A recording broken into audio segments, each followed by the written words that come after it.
Assalamualaikum warahmatullahi wabarakatuh. Alhamdulillah, kalimat mulia yang selalu kita ucapkan dari lisan kita kepada zat yang maha mulia pula, Allah subhanahu wa ta'ala.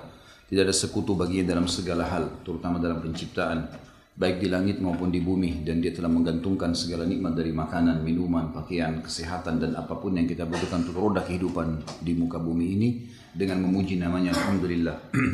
Maka sangat wajar kalau kita selalu mengucapkan kalimat yang mulia ini. Juga kita panjatkan salam hormat kita kepada manusia pilihan Sang Pencipta.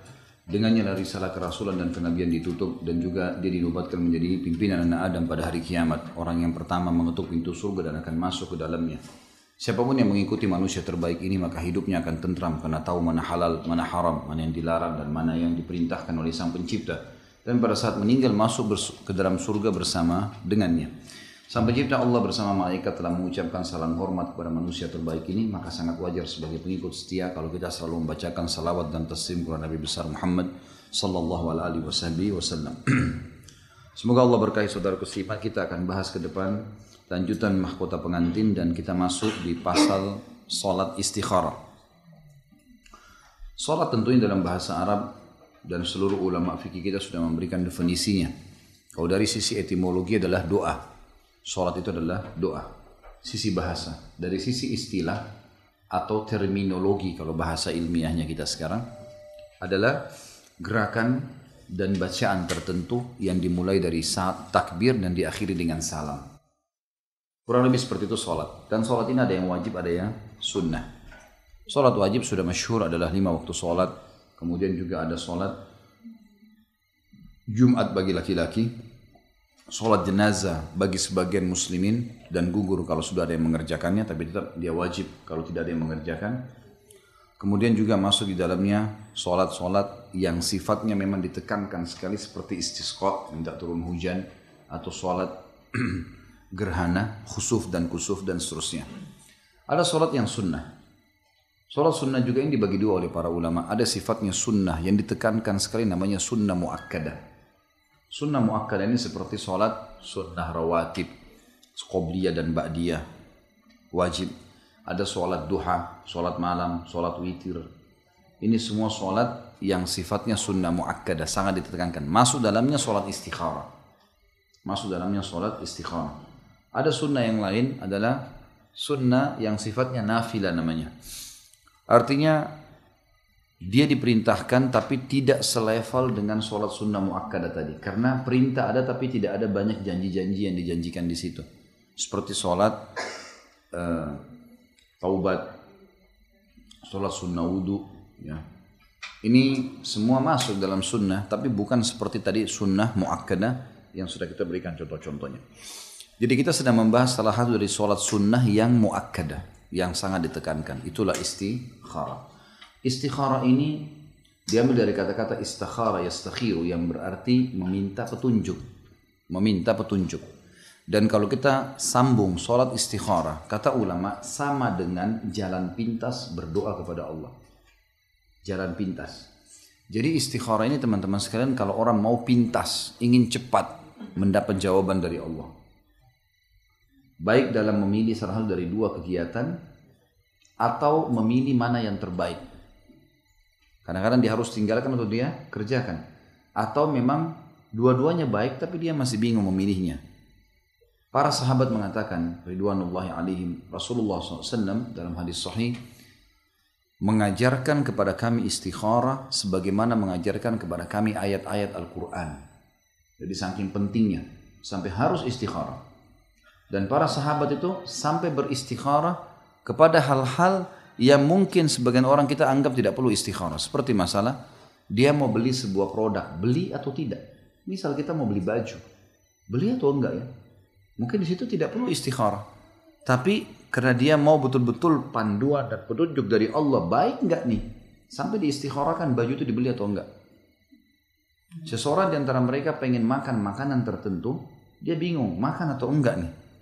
Perlu nggak beli daging? Perlu nggak makan ini? Perlu nggak begitu? Maka mereka istikharahkan. Sampai pada tingkat itu mereka melaksanakan istikharah. Dan ini poin perlu digarisbawahi karena banyak orang di antara kita istikharah dihubungkan hanya masalah dengan pernikahan. Padahal mau kerja atau tidak. mau kuliah di tempat ini atau tidak kuliah di tempat ini, fakultas ini atau fakultas itu, berteman sama orang ini atau tidak berteman, gitu kan? Semua ini, safar atau tidak safar, kerja di luar kota atau kerja di dalam kota, semuanya butuh istikharah. Karena istikharah petunjuk teman-teman sekalian. Rasionalnya gini, kalau seandainya seseorang di antara kita punya masalah yang sedang dia akan pilih, yang mana nih kira-kira, si A, perbuatan A atau B, pekerjaan A atau pekerjaan B. Lalu kita menganggap ada satu teman kita sangat bijak, dia selalu dewasa, orangnya menurut pandangan kita sudah sukses di dunia, karena dia orangnya berhasil di bisnisnya, berhasil di rumah tangganya. Lalu kita datang minta petunjuk dengan dia. Lalu kemudian dia berikan kepada kita ide dengan segala macam poin-poinnya. Kalau ini positifnya kamu ikuti 1, 2, 3, 4, 5, negatifnya ini. Kalau yang satu positifnya ini, negatifnya ini. Sehingga kita memiliki gambaran yang gamblang dan kita tahu harus ambil yang mana. Kalau ada manusia melakukan itu teman-teman, saya yakin kita tidak akan meninggalkan orang seperti ini sehari pun. Karena dia akan selalu memberikan kita ide-ide yang brilian. Manusia yang beriman kepada Allah tahu poin seperti ini dialihkan kepada Tuhan alam semesta, bukan pada manusia. Karena Allah Subhanahu wa taala yang menciptakan kita, yang menciptakan yang sedang jadi target, dan yang menciptakan kebaikan atau keburukan target tersebut. Maka kalau kita dapat petunjuk dari teman, kita sudah merasa puas. Bagaimana kalau dapat petunjuk dari sang pencipta Allah Subhanahu wa ta'ala. Terlebih lagi kalau kita dalami nanti doa istikharah, akan sangat mengagumkan sekali kalau faham artinya. Luar biasa arti sholat istikharah itu. Bagi yang hafal, dianjurkan membaca doa istikharah itu saat sujud. Kalau tidak hafal, boleh pegang bukunya, kemudian membaca setelah salam. Tapi doa istikharah ini nggak boleh dilepaskan. Dia rangkaian daripada sholat itu sendiri semestinya. Teman-teman, saya sarankan membeli buku judulnya khusus, namanya Sholat Istikharah. Harganya Rp7.000, tepatnya. Terbitan Pustaka Ibnu Umar, kecil, bisa dikantongin, warnanya coklat. Dimanapun ada. Terbitan Pustaka Ibnu Umar, judulnya khusus Sholat Istikharah. Judulnya begitu. Sayang tadi saya tidak sempat bawa contohnya, tapi ada, di mana saja bisa dibeli buku itu. Dibaca, terinci panjang lebar tentang apa itu istikharah, dalil-dalilnya, bacaannya, dan kira-kira seperti apa hasilnya. Sholat istikharah teman-teman sekalian dikerjakan di luar waktu-waktu yang dilarang. Waktu dilarang adalah habis subuh sampai terbit matahari, habis asar sampai terbenam matahari. Selain ini antum boleh kerjakan. Di sholat malam kah, di habis duhur kah, habis sholat duha kah, boleh dikerjakan. Minimal rakaat 2. Minimal rakaatnya 2. Tapi boleh sampai 4 rakaat. Boleh sampai 4 rakaat. Sholat istikharah ini kalau sudah dikerjakan dan diniatkan dalam hati istikharah, maka jangan berhentikan sampai dapat jawaban. Jangan berhentikan sampai dapat jawaban. Jawaban itu bisa 3 hal. Yang pertama bisa mimpi. Yang paling sering seseorang diberikan mimpi oleh Allah. Mimpi ini berhubungan dengan apa yang kita mau kerjakan atau orang yang sedang akan kita interaksi dengannya atau tujuan yang sedang kita jadikan sebagai sasaran. Misal, saya mau umroh atau saya silaturahim ke orang tua saya. Yang mana saya dahulukan, lalu uang itu saya pakai untuk orang tua. Dua-duanya bagus nih.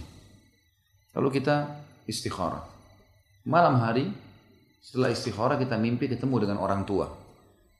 Sudah ada isyarat belum? Sudah ada. Artinya datangi orang tuamu, jangan umroh. Kan gitu.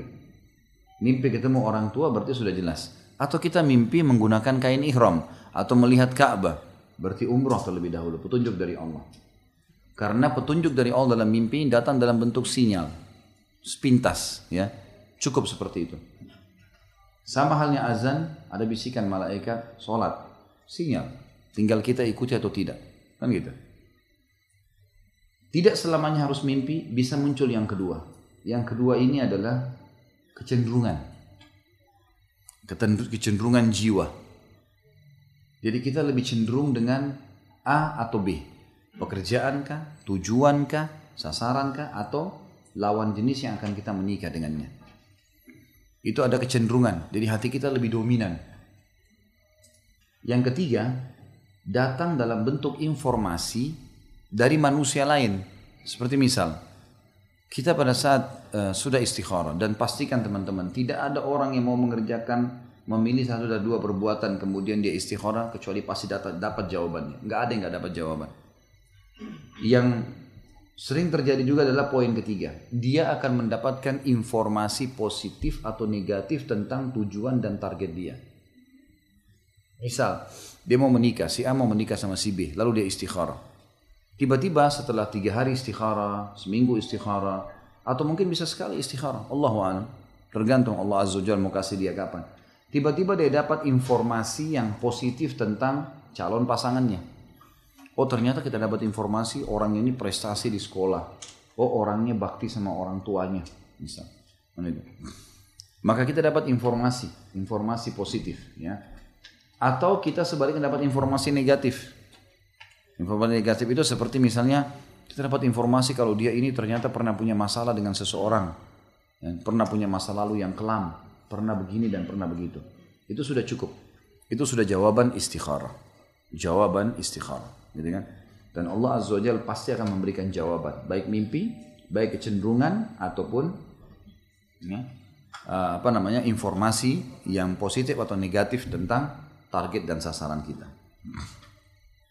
Saya bacakan tentang masalah istikharah ini. Kata penulis, jika seorang laki-laki menjumpai seorang wanita, karena lingkupnya kita bahas masalah rumah tangga, maka istikharahnya difokuskan masalah itu. Tapi tadi saya bahas di pembukaan kita, umumnya istikharah bisa dipakai dalam apapun, dan dia sama dengan jalan pintas doa. Jika seseorang laki-laki menjumpai seorang wanita yang tampaknya pantas menjadi pendamping hidupnya, sementara ada laki lain yang akan meminangnya, maka hendaklah ia beristikharah kepada Allah mengenai urusan yang besar ini. Masing-masing dari keduanya melakukan sholat istikharah. Jabir radhiyallahu anhu, sahabat Nabi yang mulia, mengatakan dalam hadis ini diriwayatkan oleh Imam Bukhari. Idza hamma ahadukum bil amr falyarka' rak'ataini min ghairi al-fariidati thumma liyaqul Allahumma inni astakhiruka bi'ilmika wa astaqdiruka biqudratika wa as'aluka min fadlika al-'azim fa innaka taqdir wa la aqdir wa ta'lam wa la a'lam wa anta 'allamul ghuyub. Allahumma in kunta ta'lamu anna hadzal amr wa yusamma al-amr khairun li fi dini wa ma'ashi wa akibati amri aw qala ajili amri wa ajilihi faqdurhu li wa yassirhu li thumma barik li fi wa in kunta ta'lam anna hadzal amr syarrun li fi dini wa ma'ashi wa akibati amri aw qala fi ajili amri wa ajilihi fasrifhu anni wasrifni anhu waqdur lil khaira haitsu kan thumma ardini qala wa yusammi hajatah. Saya baca terjemahannya, tapi yang pegang buku ikutin bahasa Arabnya karena ada hal-hal yang saya ingin titik beratkan di sini. Kalau yang pegang bukunya diikutinnya. Idza hamma ahadukum, artinya kata para sahabat, Jabir mengatakan Nabi SAW mengajarkan kepada kami istikharah dalam segala urusan seperti mengajarkan kami surah dari Al-Quran. Beliau bersabda, ini hadisnya, terjemahannya mulai di sini, makanya di buku digaris miringkan.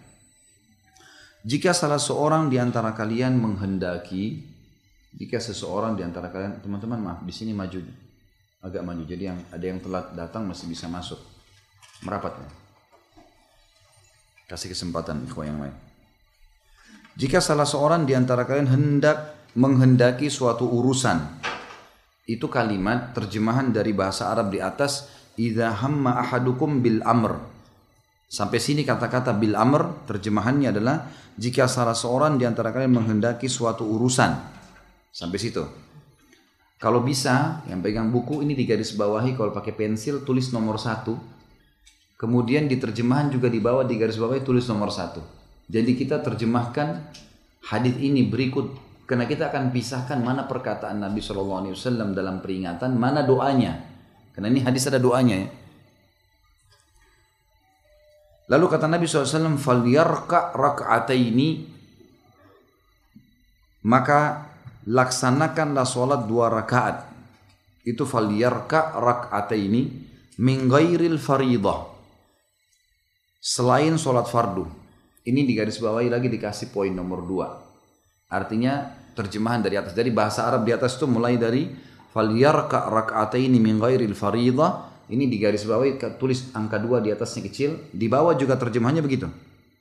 Maka hendaklah dia mengerjakan sholat 2 rakaat selain sholat fardu. Di garis bawah ini semua dikasih angka 2 kecil di atasnya. Jadi ini nyambung dengan di atas.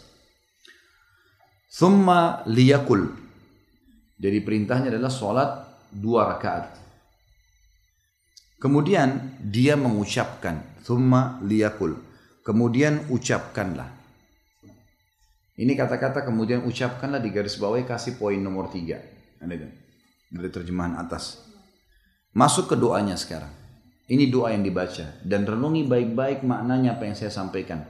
Supaya kita tahu ternyata istikharah itu mulia sekali. Mulia sekali.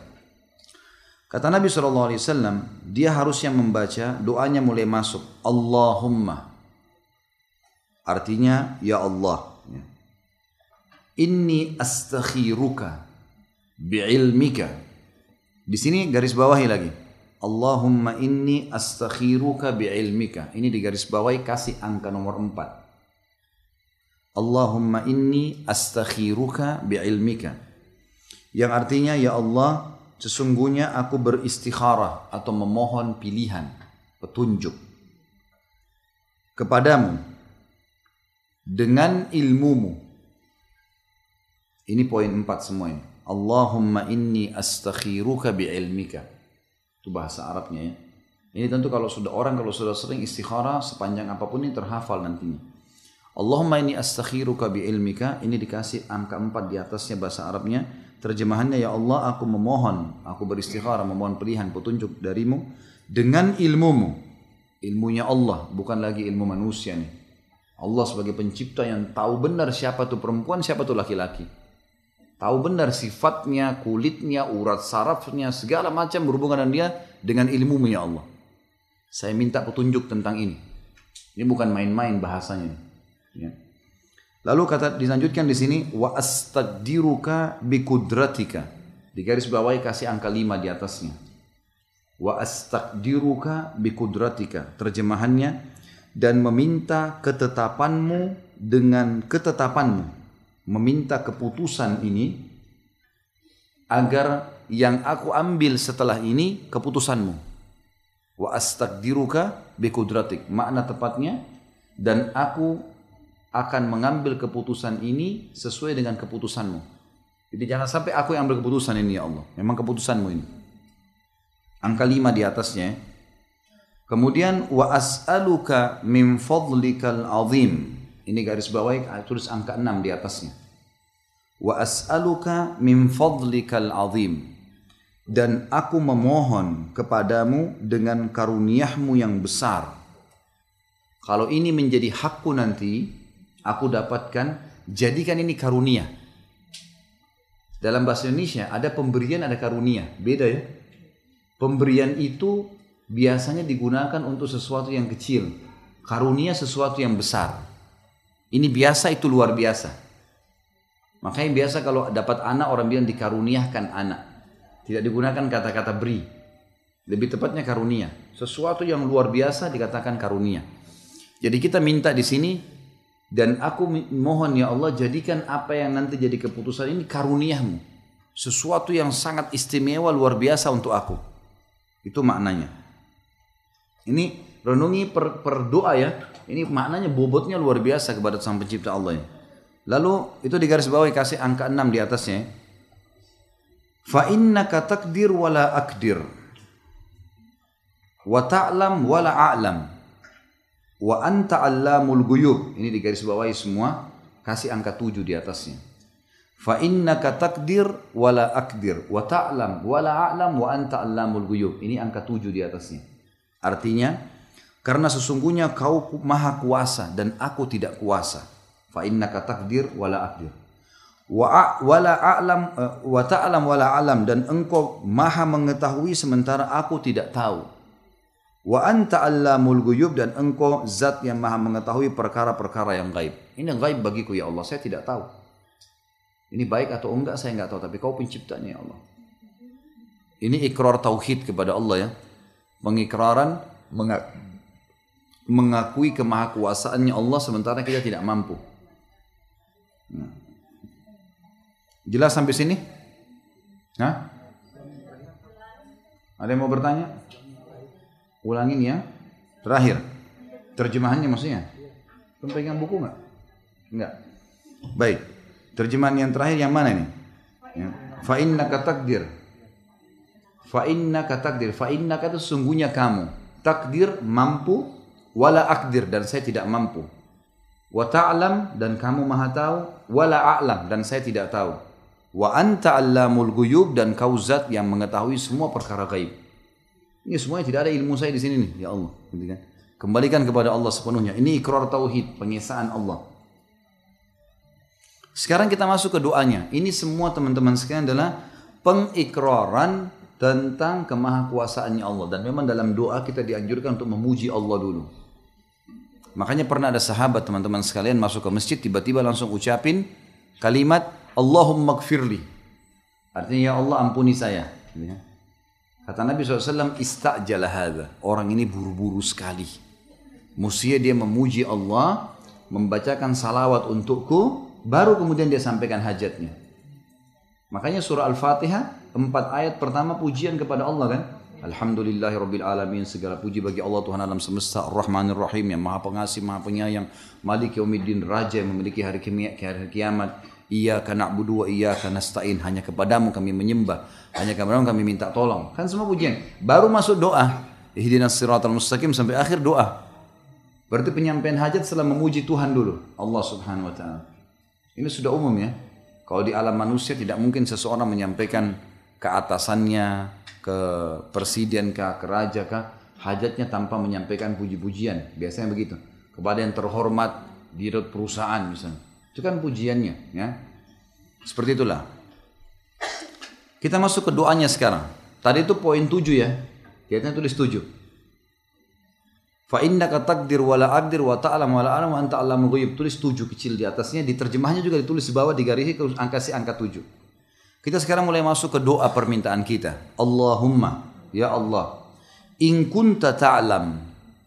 Kalau seandainya kau tahu anna hadzal amr, bahwasanya perkara ini. Yang pegang buku tolong lihat di situ, ada dalam bahasa Arab di atas dikasih kayak tanda pemisah. Tulisannya itu wa yusammil amr. Lihat nggak? Ini bukan bagian dari doa ya. Wa yusammil amr maksudnya dalam bahasa Indonesia itu dan dia menyebutkan hajatnya. Jadi pas kita baca Allahumma in kunta ta'lam anna hadzal amr sampai sini, ya Allah, kalau engkau tahu perkara ini, lalu kita sebutkan hajat kita.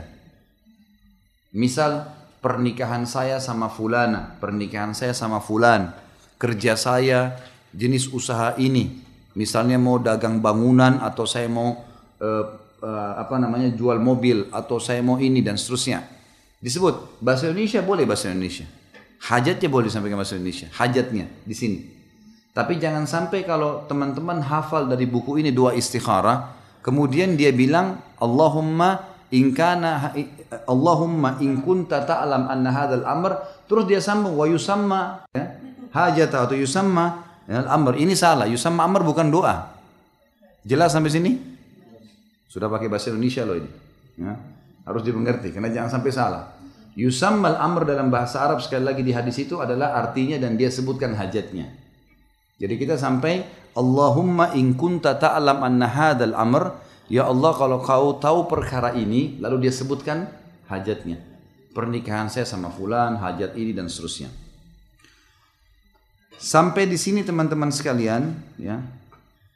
Masih di garis bawah ya. Ini nanti ditulis angka 8 di atasnya. Allahumma in kunta ta'lam anna hadzal amr, ini masih terus di garis bawahi, ini angka 8 nantinya ya. Khairun li. Khairun li itu baik untukku. Fi dini, dalam urusan agamaku, wa ma'ashi, dan urusan kehidupanku. Tentu di terjemahan buku Anda ada kan ya. Wa akibati amri, dan juga ya, akibat urusan-urusanku nanti. Jangka panjang masa depanku ini bagus ya. Au qala, nah khusus ini ya. Au qala yang pegang buku, Au qala ini dibuat lingkaran, dilingkarin, ini bukan bagian dari doa. Ini artinya atau dia mengucapkan. Itu terjemahannya. Jadi ini bukan bagian dari doa ya. Faham sampai sini? Baik.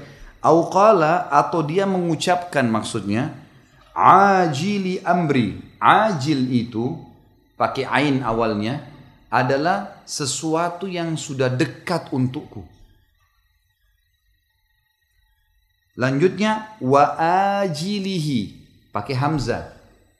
Jilinya sama, jim lam ha sama. Bedanya di awal huruf. Ajil pakai ain pertama itu sesuatu yang dekat.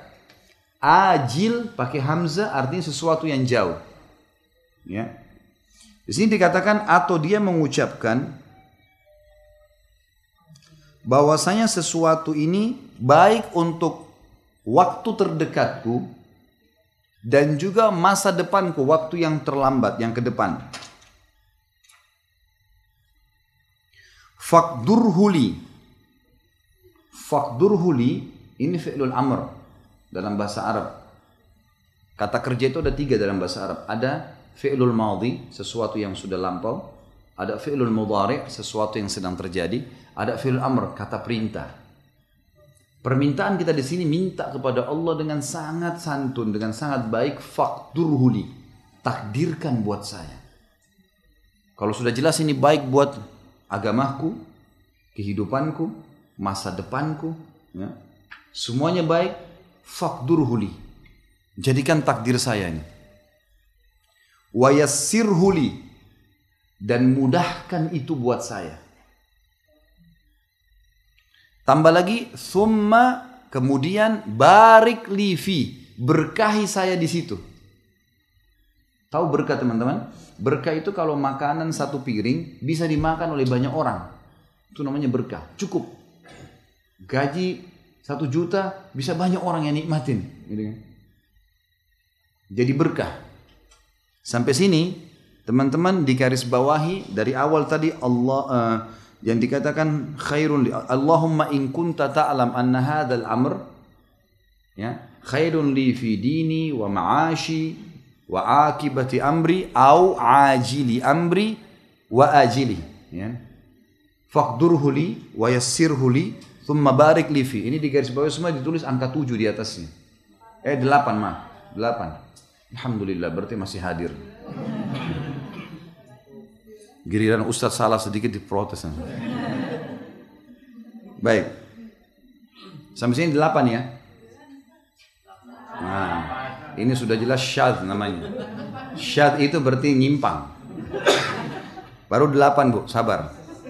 Yang ke-9 sekarang kita masuk. Wa in kunta ta'lam, ini hampir sama dengan lafaz di atas. Perhatikan per lafadznya, nanti bisa paham. Ternyata doa ini kelihatannya panjang tapi pendek karena dia terulang.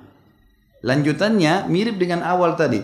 Bunyinya wa in kunta ta'lam, kalau seandainya engkau mengetahui ya Allah, anna hadzal amr, bahwasanya perkara ini syarrun li, buruk buat saya.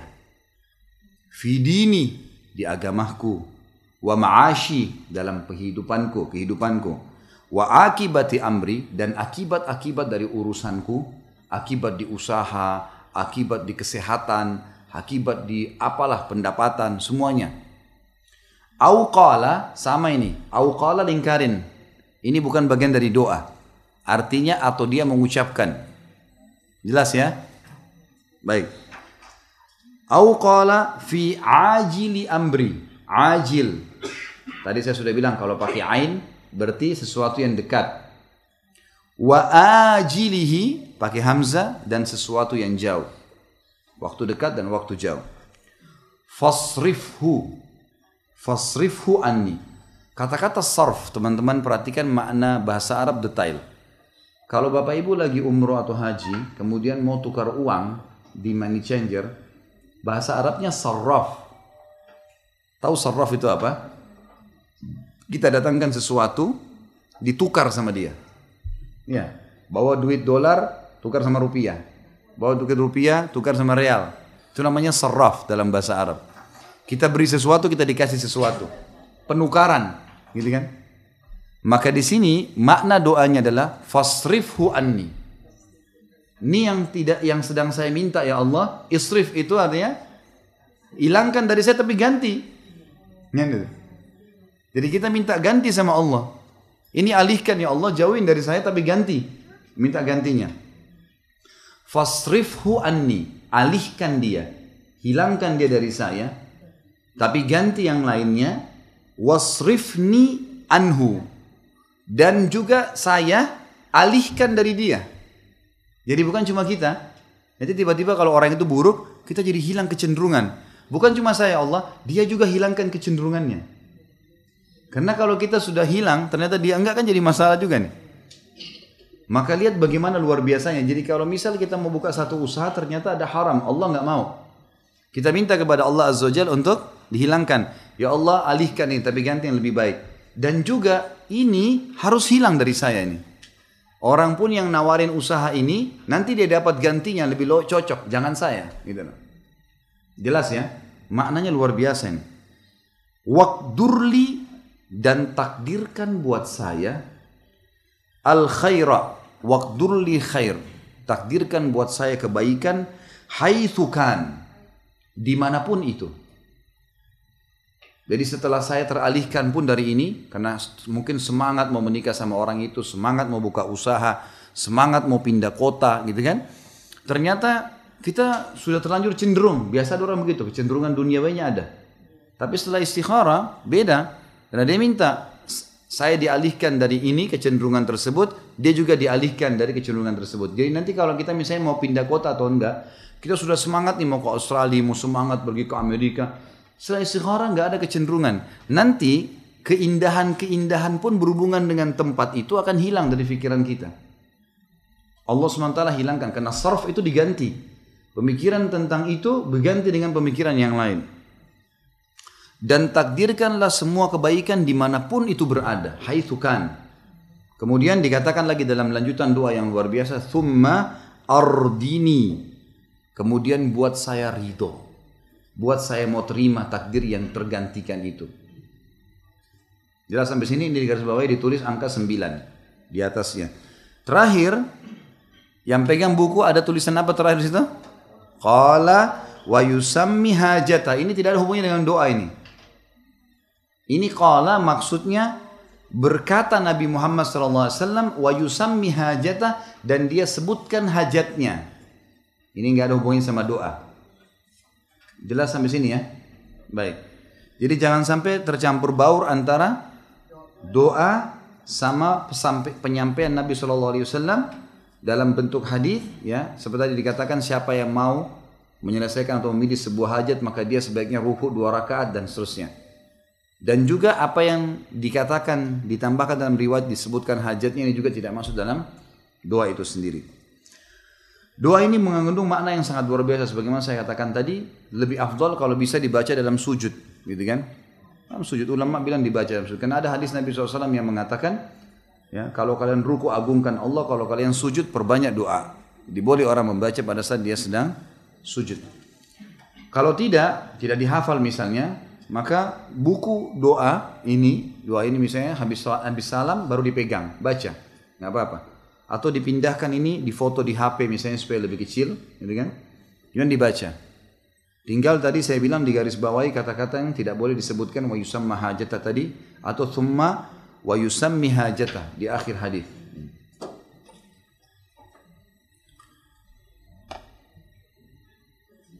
Seseorang, kata beliau, bisa melaksanakan sholat istikharah pada waktu kapanpun sebanyak 2 rakaat. Kemudian setelah salam, ia membaca doa tersebut. Ia boleh dan tidak mengapa mengulang-ulangi doa tersebut. Di sini dilihat ada footnote nomor 50 di bawah yang pegang bukunya. Sebuah hadis meriwayatkan tentang pengulangan sholat istikharah sebanyak 7 kali. Tapi sayangnya hadisnya dhaif.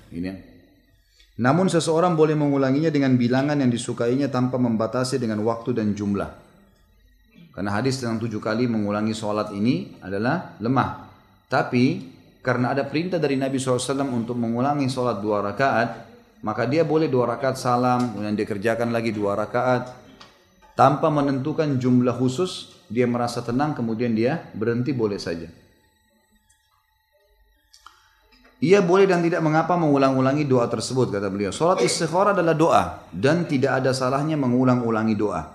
Bukan satu keharusan setelah istikharah seseorang melihat mimpi, tapi ia akan melihat apakah ada kemudahan atau tidak ada.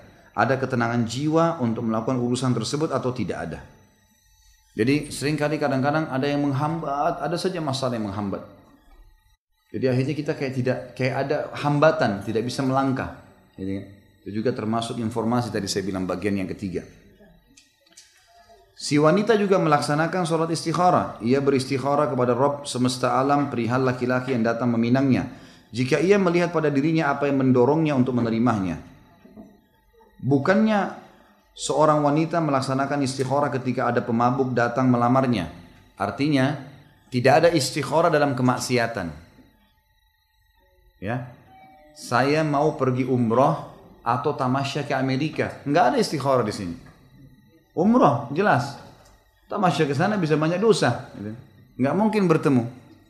Tidak ada istikharah. Perempuan ini pezina tapi mau tobat, saya istikharah nikah atau enggak ya? Nggak ada ceritanya, nggak ada urusannya, itu jelas ahli maksiat. Kecuali dia sudah dulu pernah buat salah, sekarang sudah tobat, sudah berbeda, itu lain. Berarti kita istikharah untuk yang sekarang. Nggak ada istikharah untuk maksiat. Sama tadi beliau kasih contoh, kalau laki-laki pemabuk yang datang, apakah perlu si wanita ragu sehingga harus milih atau tidak? Jelas nggak usah, tolak spontan gitu kan, nggak mungkin. Gitu.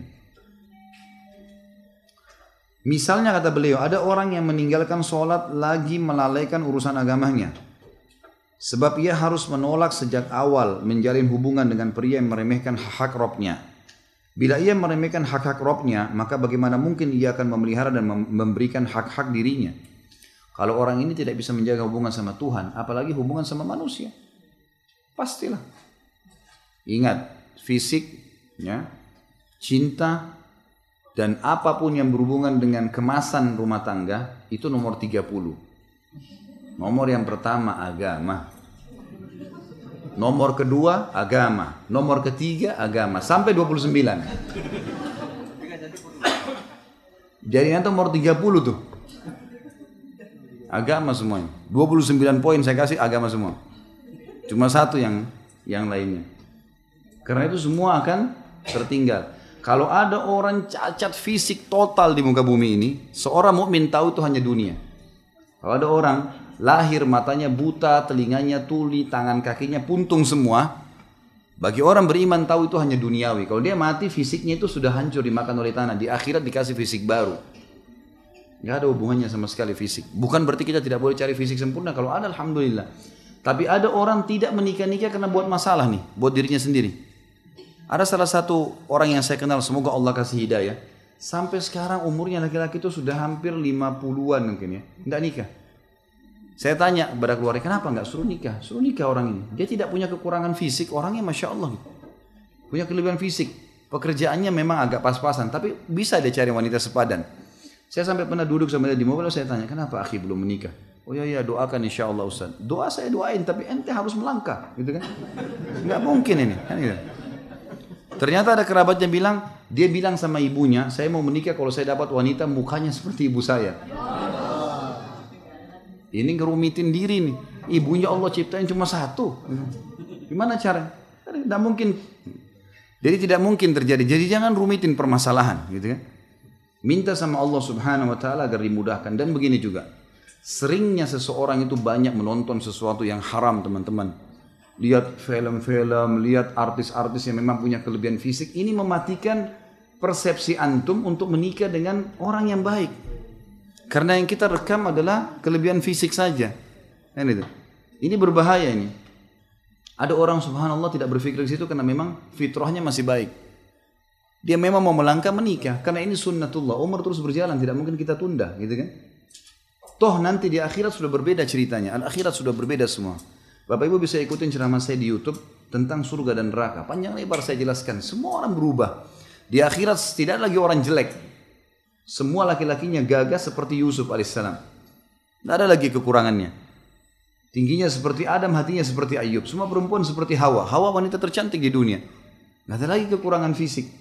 Semua laki-laki tingginya sama, 60 siku ke langit, 27,5 meter. Hadis Bukhari menjelaskan. Semua perempuan seperti Hawa, 40 siku ke langit. Jadi yang pendek nggak usah khawatir. Itu cuma urusan dunia itu. Akhirat sudah lain ceritanya nih, gitu kan? Nah, kebanyakan orang terlalu idealis ya. Karena memang yang selalu dia lihat yang sempurna terus. Coba kita lihat teman-teman sekalian dalam kehidupan kita sehari-hari. Allah sudah ciptakan ragam, gitu kan? Memang banyak orang yang sempurna fisik itu malah lebih sedikit sebenarnya. Maksud saya, memang betul-betul semuanya ada.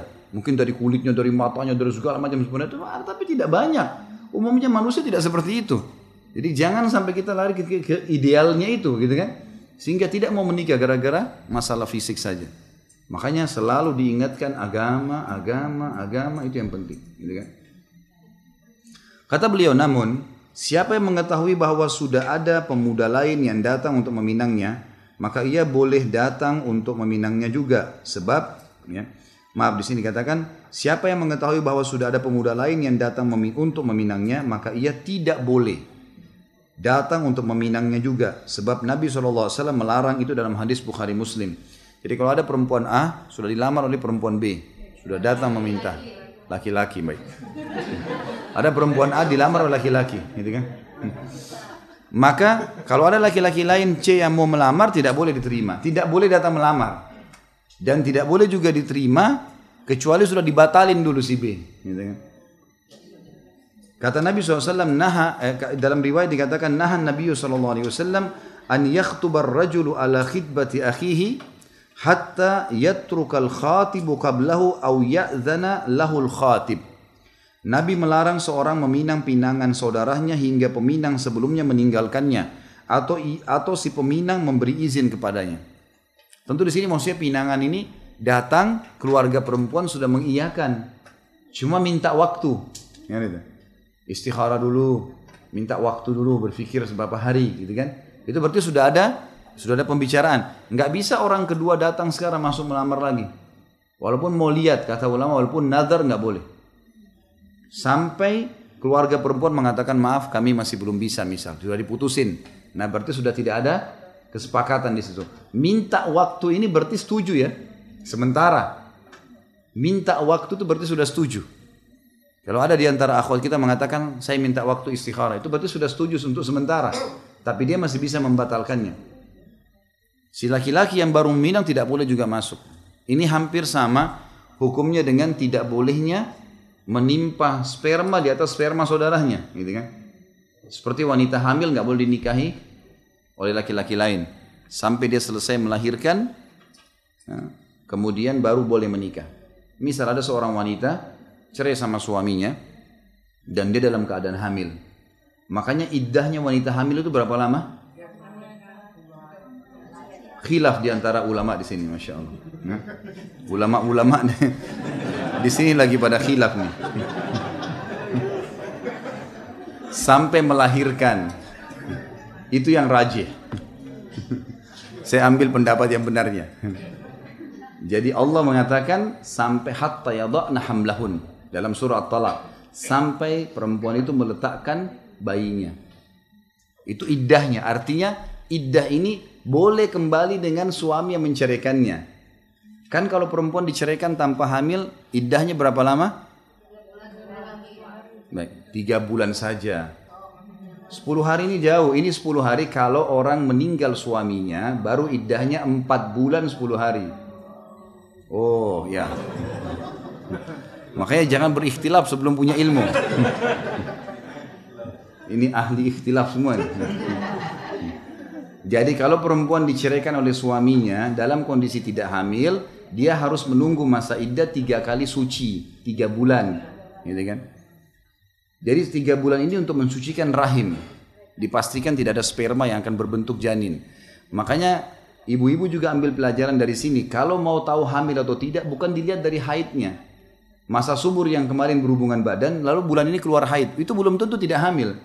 Nah dalam syariat kita bisa dalam 3 kali masa haid masih bisa terbuahi.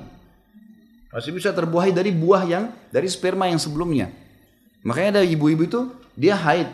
Dia kira nggak hamil, ternyata bulan depan kontrol sudah hamil. Itu hamil dari sebelumnya. Itu hikmah syar'i memang begitu. Makanya disuruh sucikan 3 bulan. Kalau suaminya meninggal 4 bulan 10 hari. Nah Ini masa iddah 4 bulan 10 hari adalah untuk muhasabah.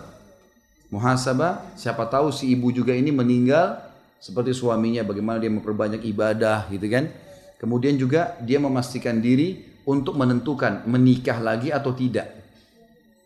Karena 4 bulan 10 hari adalah masa yang cukup untuk berpikir. Biasanya 4 bulan 10 hari itu memang kesedihan sudah mulai buyar. Itu memang dikatakan ulama dihitung secara detail. Tidak mungkin Al-Quran mengatakan 4 bulan plus 10 hari. Kok ada 10 harinya? Itu diteliti oleh para ulama yang memang sangat detail. Ternyata ini masa pemikiran tentang kesedihan sudah buyar. Udah nggak ada. Jadi dia bisa menentukan, saya perlu pasangan lagi atau enggak. Gitu kan? Nah tapi kalau orang diceraikan sementara hamil, iddahnya sampai selesai melahirkan. Tentu masa iddah ini, kalau bukan suaminya meninggal, adalah masa di mana mereka memperbaiki keadaan.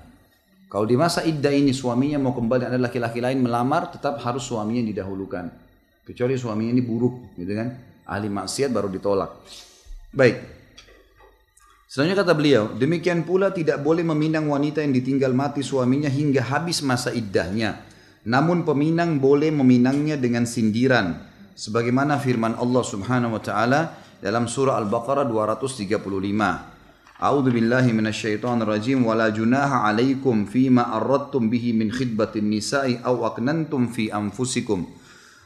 'Alimallahu annakum satadhkurunahunna walakin la tuwa'iduhunna sirran illa an taqulu qawlan ma'rufa wa la ta'zimu 'uqdatan nikahi hatta yablughal kitabu ajalah. Al-ayat. Dan tidak ada dosa bagi kalian meminang wanita-wanita itu dengan sindiran atau kalian menyembunyikan keinginan mengawini mereka dalam hati.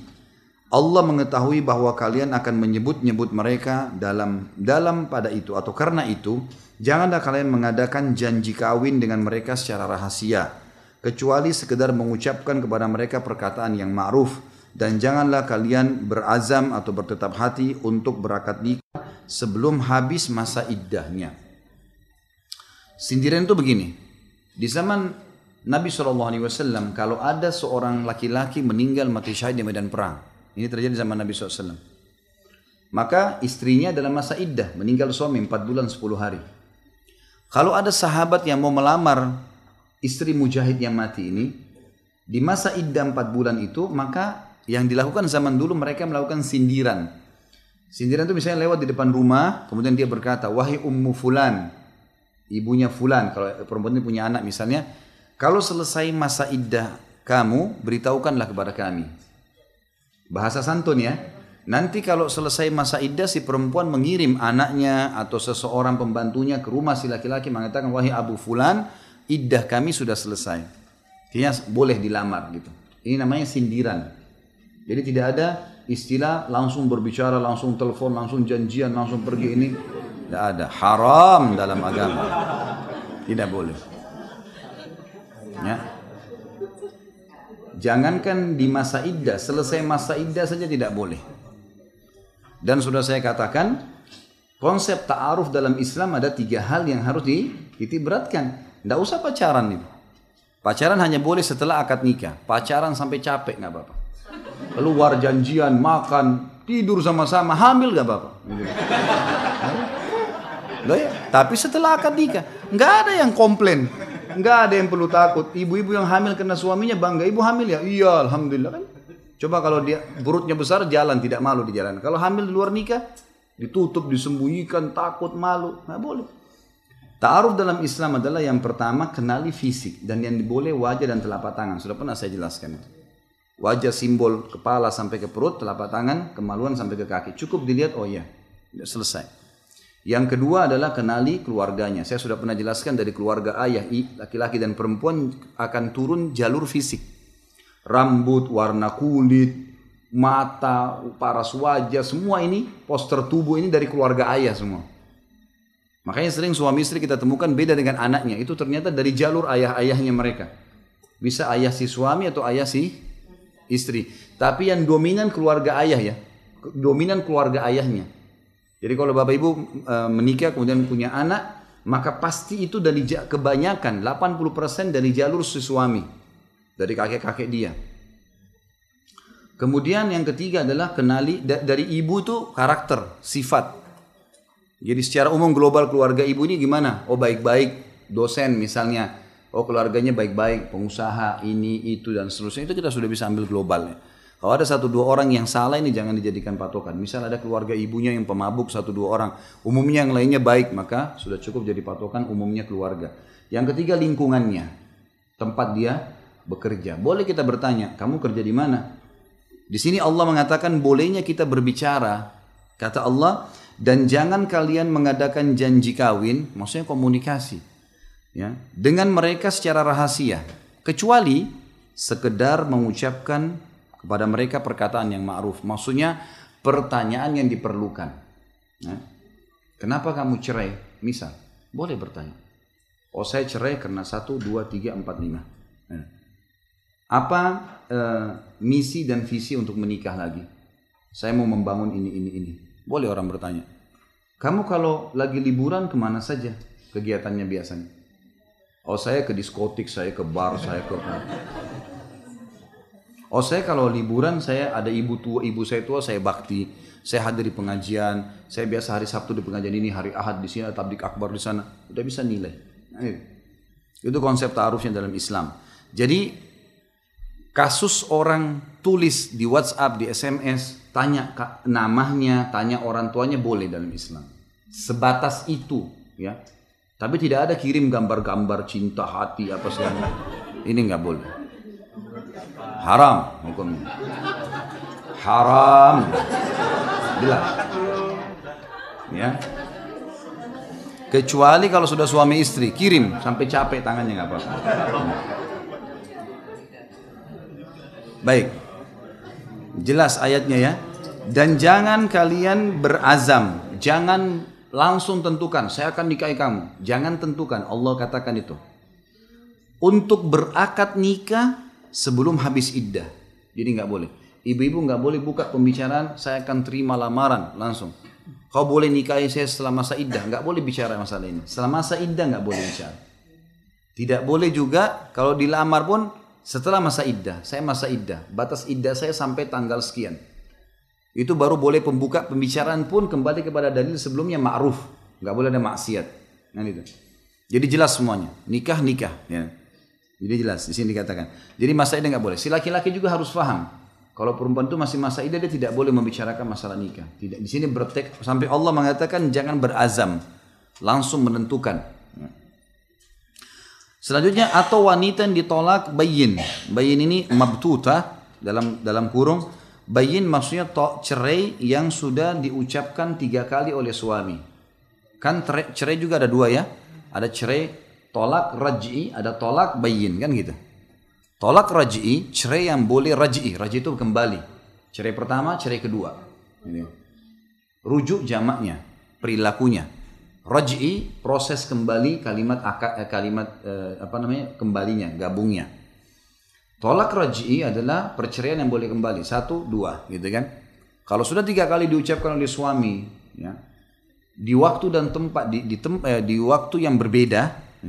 Misal hari ini, besok atau hari ini 2 tahun lagi, pokoknya dipisahin sampai 3 kali, maka namanya tolak bayyin. Tolak bayyin kalau dalam tolak raj'i dalam masa 2 kali perceraian itu, maka seseorang masih boleh kembali dengan mantan suami atau mantan istri ini dalam masa iddah tanpa akad nikah. 3 kali masa haid itu boleh kembali tanpa akad nikah. Tapi kalau lewat masa iddah 3 bulan, harus akad nikah baru. Wali baru, mahar baru, saksi. Seperti orang baru nikah. Kalau lewat dari masa iddah 3 kali haid. Ini namanya tolak raj'i. Ya. Tolak bayyin, sudah 3 kali diucapkan, tidak boleh lagi mereka berkumpul kecuali si perempuan nikah sama laki-laki lain. Dan laki-laki lain yang menikah sama si perempuan tadi, si mantan istri ini, harus pernikahan normal, bukan direkayasa. Betul-betul menikah, asli menikah dengan laki-laki tersebut memang menjalin rumah tangga. Dan kalau terjadi perceraian normal juga, karena ada masalah, baru terbuka variabel untuk kembali kepada mantan istri pertama, mantan suami pertama. Kan itu. Jadi difahamin ini ya. Kalau ada orang rekayasa keadaan, misal si mantan suami bilang sama temannya, kamu nikahi istri saya ini setelah akad nikah ceraikan ya. Temannya mau bantu, baiklah. Akad nikah terus diceraikan pada saat itu. Ini dua-duanya, si mantan suami dan temannya terlaknat.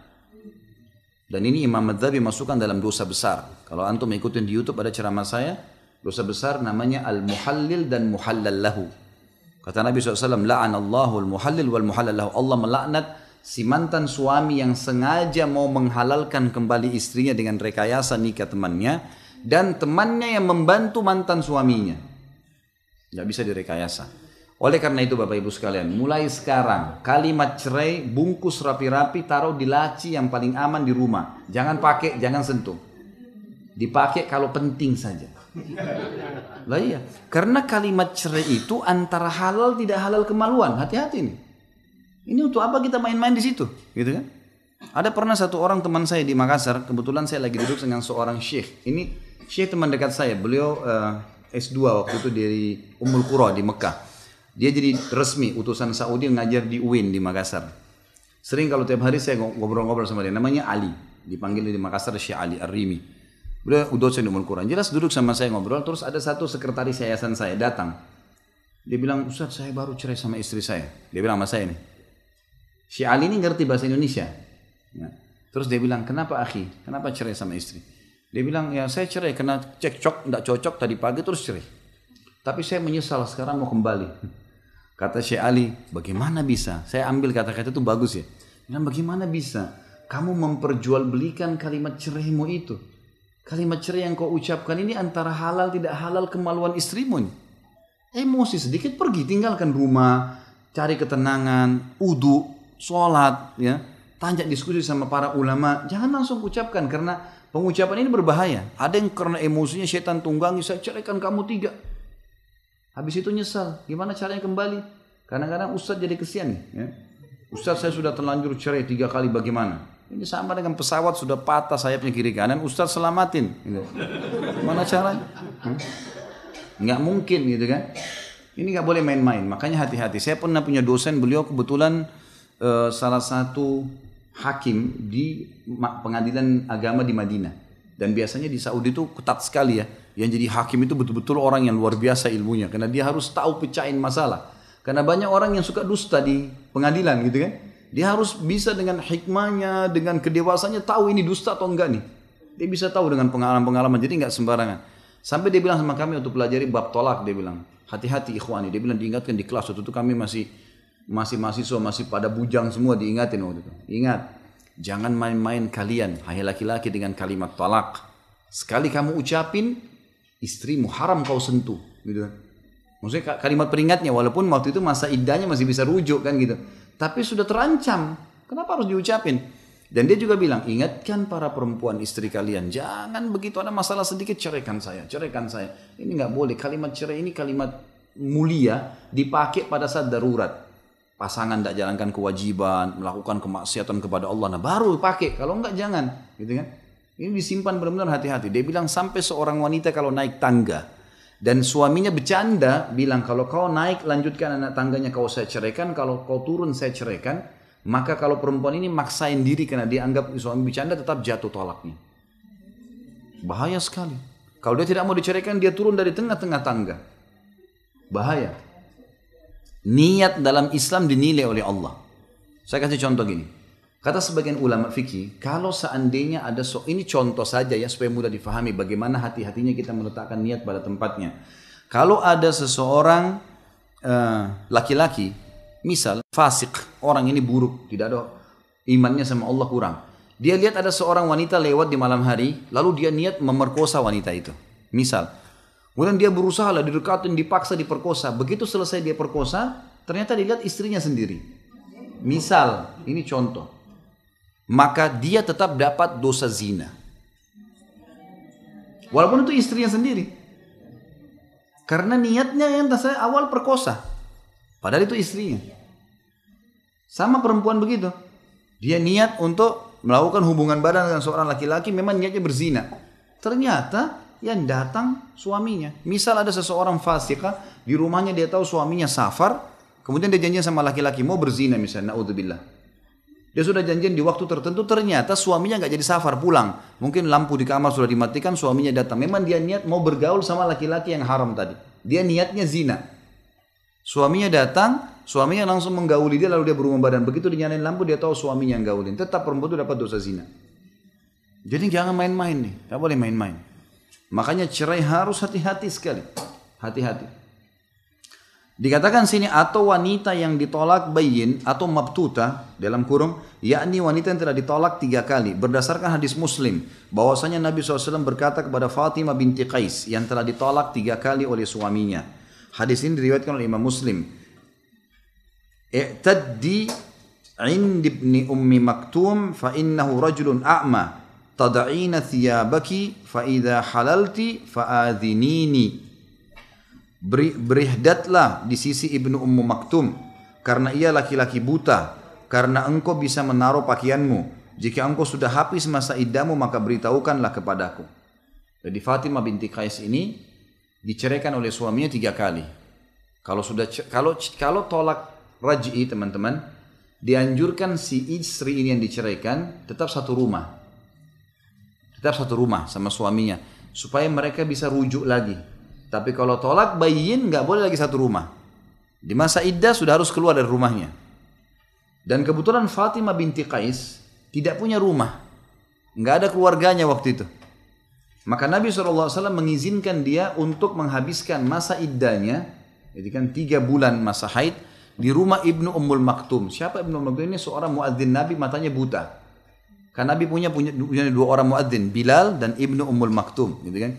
Ini kebetulan orang buta ini. Ibnu Ummul Maktum ini yang kata Nabi SAW di dalam hadis tentang masalah batas sahur. Ya.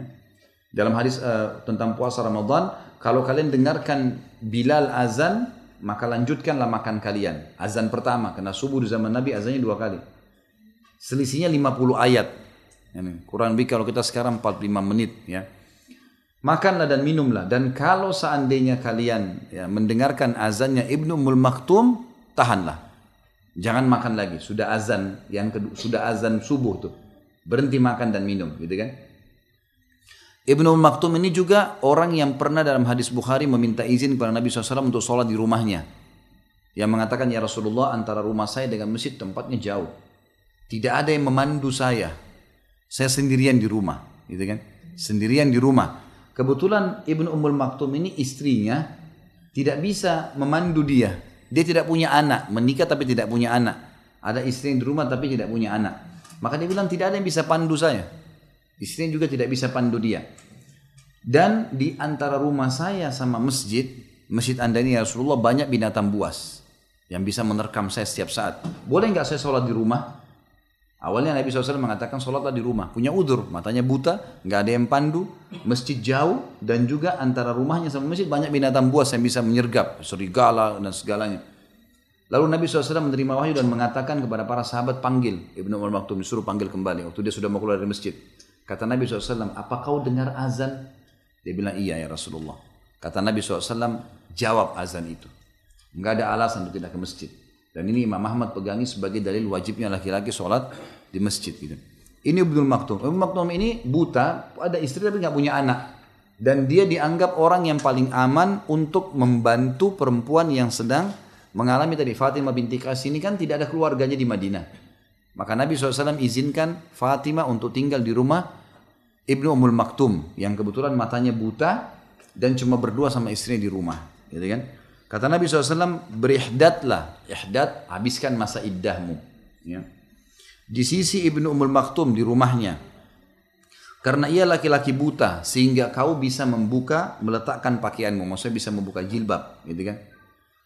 Jika engkau sudah selesai masa iddah, beritahukanlah kepadaku. Maksudnya Nabi SAW mengatakan, silakan beritahukan. Mungkin Nabi SAW bisa bantu mencarikan pasangan hidup. Imam Nawawi rahimahullah mengatakan ini menunjukkan bolehnya meminang wanita yang ditolak bayin secara sindiran dan ini dibenarkan menurut kami, maksudnya mazhab Syafi'iyah. Di sini makna daripada beritahukanlah kepada kami. Sebagian ulama hadis mengatakan Nabi SAW ingin meminang Fatimah binti Qais. Maka bahasa santunnya Nabi apa? Kalau seandainya masa iddamu selesai beritahukan kepada kami, ya. Ini bahasa sindirannya. Jadi dibolehkan, gitu kan. Dan juga di sini teman-teman, bagi laki-laki tidak aib menikahi wanita yang sudah cerai. Nabi SAW menikahi di antara istri beliau ada yang cuma satu orang yang gadis, Aisyah, yang lainnya memang janda, jadi itu tidak aib. Walaupun kalau disuruh pilih janda atau gadis, maka sunnahnya mendahulukan gadis kalau ada opsi, gitu kan. Tapi bukan aib menikahi janda. Penutupnya teman-teman sekalian, meminang secara sindiran, misalnya seorang laki-laki mengatakan kepada wanita yang masih dalam masa iddahnya karena suaminya wafat, engkau benar-benar mulia bagiku dan aku menyukaimu. Sungguh Allah benar-benar akan membawa kebaikan dan rezeki kepadamu. Maksudnya saya menikah maka saya akan memenuhi kewajiban nafkah, gitu kan. Sungguh Allah benar-benar akan membawakan kebaikan dan rezeki padamu. Atau mengatakan sungguhnya aku ingin menikah. Sungguh aku ingin seseorang wanita salihah menjadikanku bahagia. Dan sindiran yang semisalnya. Sindiran yang semisalnya.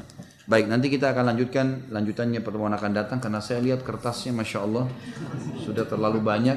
Masya Allah. Kan gampang, tinggal pulang praktek. Kenapa banyak bertanya? Tinggal nikah, yang sudah menikah tinggal baik-baik jalani kewajiban, sudah selesai.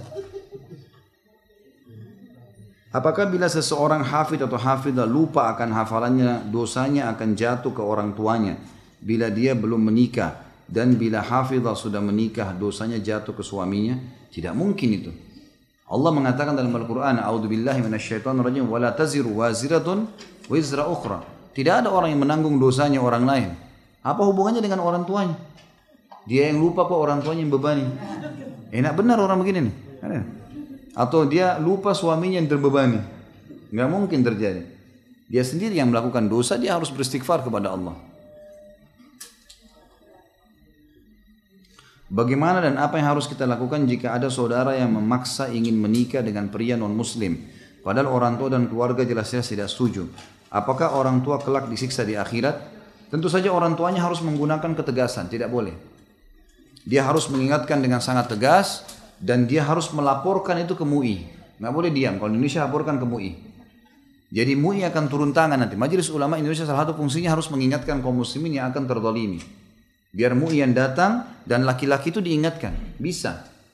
Jadi gunakan instansi-instansi Islam supaya dia tidak boleh menikahi wanita muslimah. Karena memang kalau menikahi wanita muslimah, laki-laki non muslim tanpa syahadat, berarti terjadi perzinahan. Dan itu tanggung jawab Majelis Ulama Indonesia. Nggak boleh. Saya sarankan orang tuanya laporkan ke MUI, gitu kan? Laporkan anak saya akan diminta begini-begini laki-laki. Nanti laki-laki itu akan diingatkan oleh MUI supaya dia tidak boleh nikahi, perempuan ini juga akan didatangkan. Jadi kalau orang tua sudah tidak bisa ya, orang tua masih bisa ingatkan, alhamdulillah. Gitu. Ustadz, kenapa kalau khulu masa iddah hanya 1 bulan? Bagaimana ternyata kalau si wanita yang minta khulu itu mengandung? Tetap kembali kepada hukum asal, gitu kan? Saya Allahu a'lam tetap berpegang pada pendapat walaupun khulu tetap 3 bulan. Tetap 3 bulan. Karena pendapat yang mengatakan 1 bulan ini belum mendapatkan dalil yang kuat untuk itu kan. Karena khulu itu, kalau Bapak Ibu ada yang belum tahu, adalah seorang wanita yang mengajukan ke pihak pemerintah atau pengadilan untuk cerai dengan suaminya. Itu namanya khulu. Ini hukumnya tersendiri ya. Kalau suami itu zalim, jahat misalnya, lalu dia khulu. Khulu itu diajukan ke pemerintah, saya tidak mau lagi sama laki-laki ini. Maka pemerintah akan melihat, pihak pengadilan kalau kita di Indonesia, hakimnya akan melihat. Ini perempuan mengajukan, disuruh cari alasannya apa saja. Dia suka mukul, dia tidak kasih nafkah, dia gini, dia begitu, macam-macam alasan. Nanti pemerintah atau pengadilan akan meminta si suami yang tertuduh datang. Lalu ditanya, ini istrimu berkata begini, ini tulisannya. Jawab ya. Maka pulang ke rumah dijawab sama dia. Kalau di Indonesia menggunakan tulisan, ya, tidak beradu argumen di situ. Maka si suami akan nulis, ini tidak benar karena ini, tidak benar karena ini tidak dibalas. Nanti si hakim akan panggil 2 minggu lagi, datang, dikasih lagi suratnya, ini suratnya.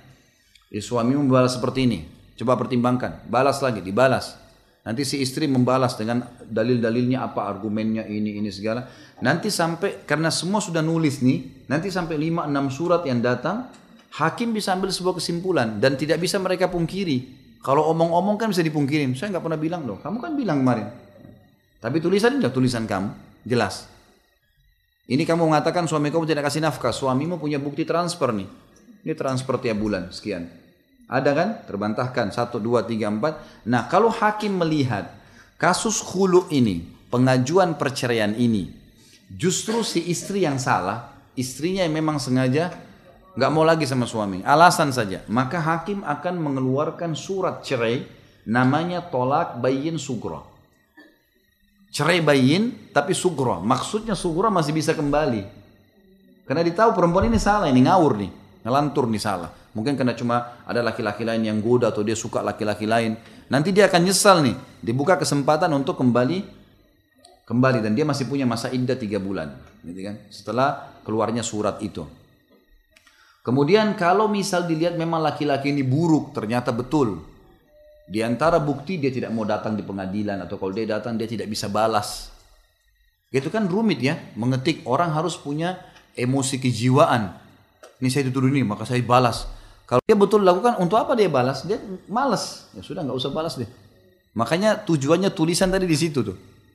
Jadi kan dilihat siapa yang benar, siapa yang salah dari tulisan. Karena itu nggak sembarang, harus ada emosi kejiwaan untuk nulis. Nah, kalau dia balas, dan ternyata memang suami ini terbukti, ada saksi-saksi dari keluarga, memang orang ini suka mukul, orang ini suka kata kasar, begini, begitu dan segalanya, maka akan dikeluarkan tolak bayin kubra, cerai bayin yang sudah jelas, tidak bisa lagi bergabung kecuali si perempuan nikah sama laki-laki lain gitu. Ya, setahu saya Allah alam khulu itu tetap masa iddahnya sama, tetap masa iddah sama, tidak ada perbedaan antara khulu dengan cerai raj'i atau cerai bayin, tetap 3 bulan. Dan kalau hamil 9 bulan sampai melahirkan, maksud saya. Kalau dia cerai sudah 3 bulan hamil, berarti tinggal tunggu masa melahirkan. Apakah ada batasan jarak yang termasuk dalam kategori safar sehingga boleh mengqasar sholat wajib? Pertama, ada 2 syarat safar itu. Yang pertama adalah keluar dari kota dia tinggal. Itu dulu.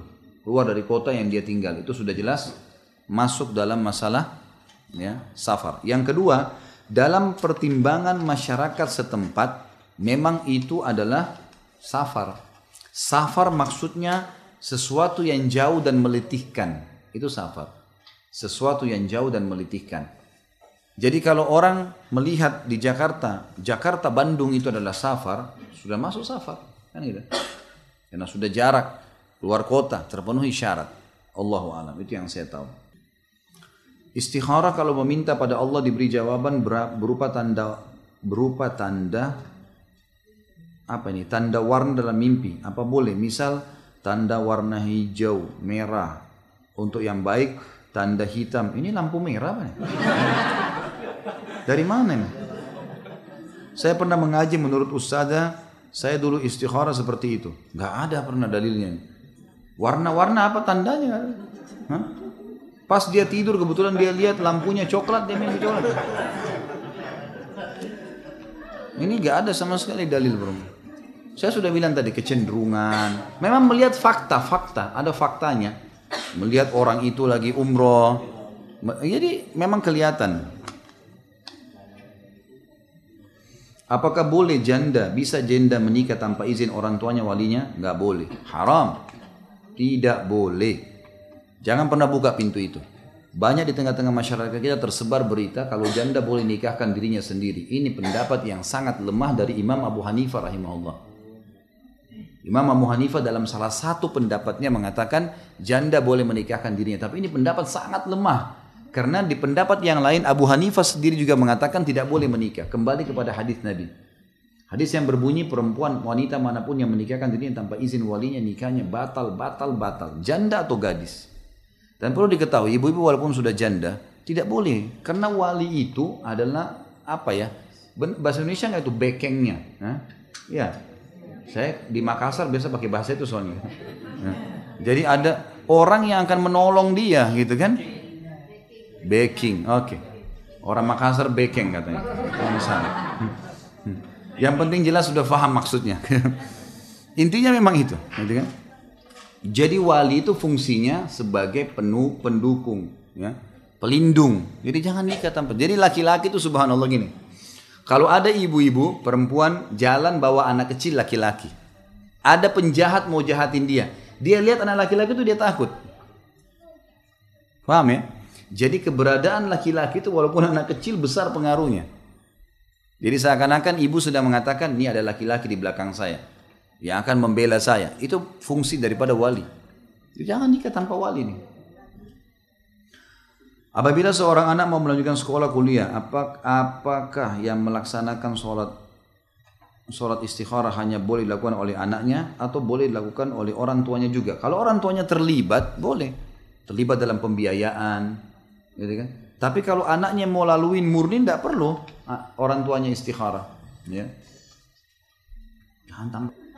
Saya mau tanya, saya sudah berniat untuk berhenti bekerja dan konsentrasi di rumah sebagai istri. Tapi karena sejak awal saya sudah bekerja, kadang saya ragu dan was-was, rezeki takut berkurang untuk keperluan keluarga dan membantu orang tua.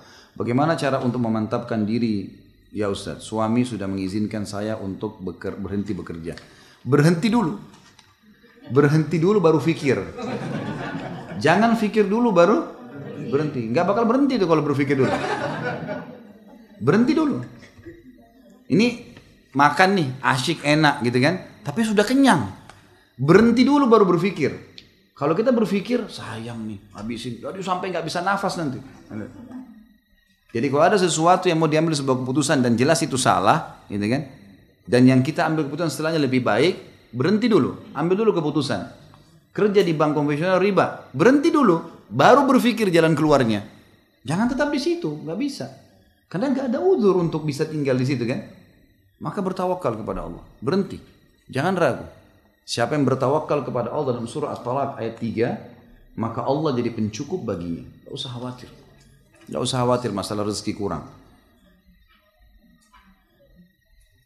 Anak akhwat baru nikah ketika malam pertama tanpa sengaja anak berkata dengan lirih seperti bermain dengan adik anak sedangkan suami dekat anak. Apakah ada dosa terhadap anak padahal hal itu dan anak tidak niat apa-apa ketika mengatakannya? Maksudnya mengucapkan apa, saya nggak ngerti nih. Baiklah, kalau ada ucapan-ucapan maksudnya menyindir atau suami, ya minta maaf saja. Saya tidak mengerti soal pertanyaan secara khusus. Kalau misalnya ada yang diucapkan kalimat-kalimat yang menyinggung atau memberikan syarat sambil bercanda, maka tinggal menyampaikan maaf saja. Jadi tidak ada kalimat cerai dari istri ya. Jadi kalau misalnya yang penanya mengatakan ada ucapan kalimat cerai, istri tidak berlaku. Walaupun dia ucapin 1000 kali cerai, tidak ada cerai. Hanya suami saja. Jika ada orang tua perempuan menyuruh anak perempuannya untuk cerai dengan suaminya dikarenakan suaminya tidak benar, keluar dari jalan Allah, minum khamar, berkumpul dengan wanita yang tidak benar dan menipu. Tapi anaknya wanita tersebut tidak menuruti permintaan orang tuanya. Bagaimana hukumnya? Dan ayah si wanita menyumpah untuk tidak menerima anak perempuannya itu sampai mati dan tidak ridho dunia akhirat. Apa hukumnya Ustaz? Apakah pernikahan anak perempuan tersebut jadi tidak berkah? Padahal sudah 1 tahun lewat dan si ayah belum memaafkan dan tidak mau bicara dengan anak. Sedangkan suami yang tersebut sudah mulai berubah baik ke jalan Allah SWT. Dan harus bersikap bagaimanakah suami anak perempuan terhadap mertuanya? Tentu saja kalau suaminya tetap dalam keadaan itu atau istri sebaliknya dalam keadaan fasik namanya atau fasikah, dalam keadaan maksiat kepada Allah dan orang tua suruh cerai, harus diikutin ini. Nggak boleh enggak. Karena di sini keterlibatan orang tua masuk ya, karena di sini dia wali. Dia walinya. Ini pernah terjadi waktu Abdullah bin Umar radhiyallahu anhu menikah dengan seorang wanita. Wanita ini punya kelebihan fisik. Luar biasa punya kelebihan fisik, kecantikannya dan seterusnya. Maka Abdullah bin Umar radhiyallahu anhu kayaknya menurut Umar bin Khattab ayahnya ada perubahan dalam ibadah. Tadinya Abdullah bin Umar lebih cepat ke masjid, sekarang lebih telat gitu kan. Maka oleh Umar bin Khattab dilihat perubahan. Kata Umar, dipanggil Abdullah, hai Abdullah, ceraikan istrimu. Abdullah karena cinta sama istri nggak mau. Dia nggak mau ceraiin gitu kan. Lapor kepada Nabi SAW. Kata Nabi SAW, ikuti ayahmu. Karena kefasik ini bukan masalah maksiat kayak tadi ya. Khamar apa ini enggak. Ini hanya karena mempengaruhi ibadah yang tadinya sebelum nikah lebih bagus, sekarang jadi buruk. Orang tuanya terlibat. Kata sebagian ulama hadis, kalau orang tuanya seperti Umar bin Khattab dalam arti kata memang soleh, memang betul-betul dia tahu kan gitu. Ada salah satu jemaah saya di Malang begitu. Ternyata anaknya dinikahkan oleh seorang laki-laki, tadinya dianggap baik. Setelah berjalan ternyata laki-laki ini narkotika lah apalah. Anaknya ini nggak mau bilang, nggak mau bilang sama orang tuanya, dibiarin. Coba nasihatin suaminya segala tidak mau bilang. Ternyata berjalan waktu tidak tahan juga disampaikan ke orang tuanya. Orang tuanya langsung ambil keputusan, ayahnya. langsung diminta untuk diceraikan. Kalau tidak maka diajukan di pengadilan. Karena memang sudah tidak mungkin bertahan si anak itu dengan kemaksiatan. Itu kalau seandainya orang tuanya baik dan jelas perbuatan ini salah. Baik, bagaimana kalau sudah terjadi seperti kasus ini? Maka dia tentunya kalau orang tuanya suruh cerai, kemudian dia tidak jalankan dan dia tidak faham hadis yang tadi saya jelaskan, ini baru tahu sekarang, maka pernikahan tetap sah karena ketidaktahuan, gitu kan? Tinggal bagaimana si suami ini datang kepada mertuanya dan menyampaikan apa adanya. Baik-baik, mengatakan saya memang dulu tidak paham agama, sekarang saya sudah tahu, maka tolong dimaafkan yang lalu, saya akan berusaha baik. Dia harus bisa memperbaiki keadaan. Dan boleh mempertahankan setelah itu. Bolehkah melakukan salat istikharah untuk perceraian? Boleh. Boleh, kenapa tidak?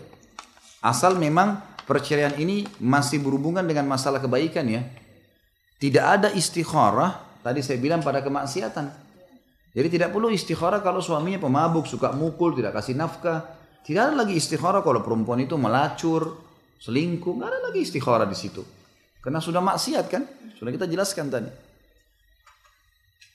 Apabila ada seorang laki-laki yang datang kepada kita, seorang diri tanpa keluarganya, kemudian mengutarakan niatnya bahwa dia berminat terhadap anak gadis kita, maka apakah yang demikian bisa disebut dengan khidbah atau bukan?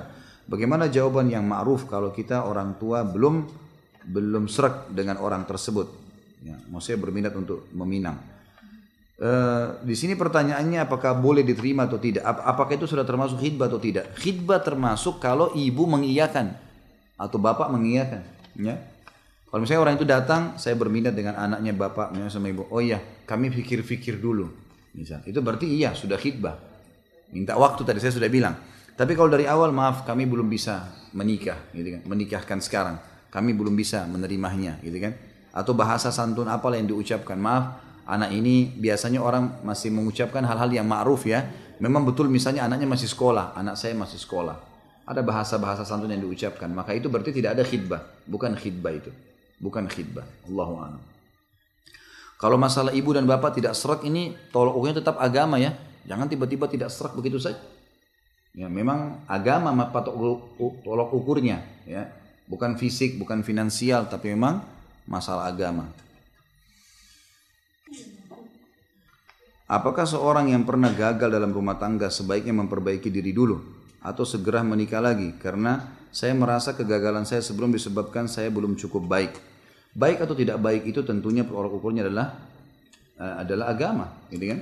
Kalau memang selama ini ternyata Bapak Ibu sekalian kurang beragama, kurang faham agama, maka secara otomatis tentunya bisa saja itu kan untuk mempertimbangkan pelajari dulu agama supaya lebih mapan baru menikah, itu boleh saja.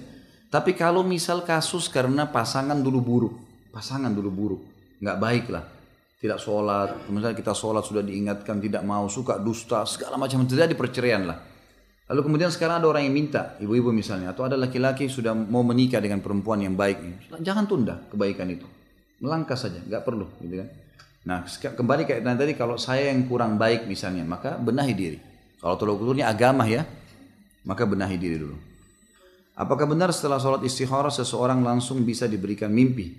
Ya, Allahu alam. Masalah langsung atau tidak itu Allahu alam. Tapi pasti dikasih jawaban, pasti.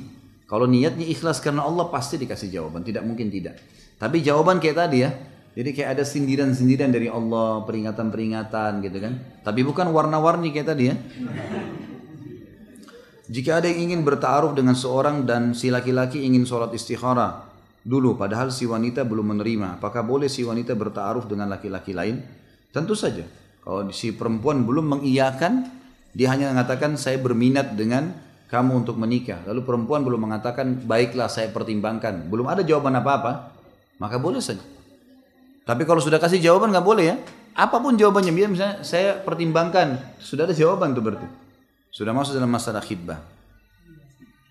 Anda tanya tentang hukum syar'i kajian yang apa ini? Laki-laki campur dengan perempuan, ya, seperti yang saat ini, ya Ustaz. Tanpa ada batas antara laki-laki dan perempuan. Dalam majelis ilmu tidak ada masalah. Majelis ilmu, sholat berjamaah di masjid, asal memang saf perempuan dan laki-laki terpisah. Kayak sekarang kan terpisah ya, pisah. Karena memang di zaman Nabi SAW sendiri, kasus masalah jemaah sholat itu adalah laki-laki di depan, perempuan di belakang, gitu kan? Dan Nabi SAW dalam majelis ilmu pernah mengisi pengajian untuk sahabat tanpa ada hijab. Tanpa ada hijab. Hadis keluar tentang masalah wanita yang seseorang dan terkadang wanita yang meninggal anaknya, gitu kan, 3 orang sebelum balik pasti masuk surga, gitu kan. Itu khusus untuk perempuan. Ada seorang sahabat Nabi yang sempat ikut dulu di sebelah Nabi SAW ingin dengarkan Nabi sampaikan apa nih. Karena pernah ada ibu-ibu yang sahabat protes mengatakan, ya Rasulullah, kebanyakan waktu Anda buat laki-laki, luangkan waktu buat kami. Hukum-hukum kami apa nih gitu. Karena dulu kan tidak ada mic ya. Jadi Nabi SAW kalau ngomong itu selalu yang banyak dengar laki-laki bagian depan. Sampai Asma binti Yazid radhiyallahu anha sahabat Nabi yang banyak meriwayatkan hadis berkata, saya pernah mendengarkan Nabi SAW menyampaikan tentang tanda-tanda kiamat. Lalu ada yang saya tidak dengar. Saya pun bertanya pada laki-laki yang di depan saya. Jadi perempuan sama laki-laki ditanya, tidak ada hijabnya. Apa yang Rasulullah bilang tadi? Baru dikatakan Rasulullah bersabda begini tadi. Baru kemudian dia lanjutkan pemahaman dia. Interaksi antara laki-laki dan perempuan di tempat umum, bukan berdua ini, boleh. Majelis ilmu, kalau pengisinya laki-laki, yang hadir perempuan boleh. Tapi kalau dibalik pengisinya perempuan, seperti kasus Aisyah radhiyallahu anha, kan banyak sahabat yang datang belajar, itu harus ada hijab, wajib, nggak boleh. Kalau pematerinya perempuan, harus, nggak bisa nggak. Ya, jadi memang hukum syar'inya begitu. Sudah masuk waktu belum? Belum, sudah khilaf lagi. Baiklah, ini insya Allah kita simpan di pertemuan akan datang kita bahas, dan teman-teman sudah tahu tentu ada dua waktu kita ya, ada 2 waktu yang kita akan bahas insya Allah dalam 1 bulan, Rabu ketiga sama Rabu keempat dalam bahasan kita ini. Tentu pertanyaan ini juga akan kita simpan insya Allah, mudah-mudahan kedepannya kita akan jawab nanti semuanya. Mungkin begitu, kita berdoa kepada Allah SWT, semoga majelis kita diberkahi dan jadikan sebagai tambahan amal kita hari kiamat. Dan juga semoga saja semua yang pernah berbuat dosa dimaafkan oleh Allah, semua yang sakit disembuhkan penyakitnya, yang terlilit utang dilunasi utangnya, yang belum dapat hidayah dimudahkan dapat hidayah, yang belum dapat pasangan diberikan pasangan yang soleh dan soleha, yang belum memiliki keturunan juga diberikan keturunan yang soleh dan soleha. Dan semoga seluruh muslimin di Palestina, di Syria, di Yaman, di Irak, di Myanmar yang sedang tertindas, semoga Allah ikhlaskan niat mereka, terima para syuhada mereka, dan juga Allah Subhanahu wa taala berikan kemuliaan Islam di tangan mereka dan tangan kita semua, dan Allah partisipasikan kita bersama mereka di pahala, baik dengan doa dan harta juga dengan jiwa kita. Dan semoga Allah menyatukan kita semua di surga firdausnya tanpa hisab, di mana Ia satukan kita di majlis ilmu yang mulia ini. Sebelum kafaratul majlis, saya mengajak kembali teman-teman untuk mengikuti ceramah resmi di web di www.khalidbasalamah.com, dan alhamdulillah sekarang sudah mencapai 425 ceramah yang bisa diikuti dengan beragam macam ilmu, termasuk mahkota pengantin ini sudah diupload tentunya, dan setiap kali kita habis ceramah seperti ini akan diupload oleh teman-teman tim. Dan juga ada kajian Minhajul Muslim, ada kajian kitab kabair, dosa-dosa besar, ada Bulughul Maram, ada Nawaqidul Iman, ada banyak sekali, ada kurang lebih 10 bahasan di web itu yang bisa diikutin, dari sirah, sejarah Nabi, dari juga serial sahabat. Dan itu semua kami berharap kalau teman-teman mengunjungi YouTube, kalau menontonnya maka diberikan dukungan like-nya, ya, jempolnya, kemudian juga di subscribe sehingga kalau ada ceramah baru bisa langsung terima, dan juga di share, disebarkan kepada teman-teman yang lain. Dan kalau ada yang menganggap itu positif maka diberikan tanggapan positif tentunya.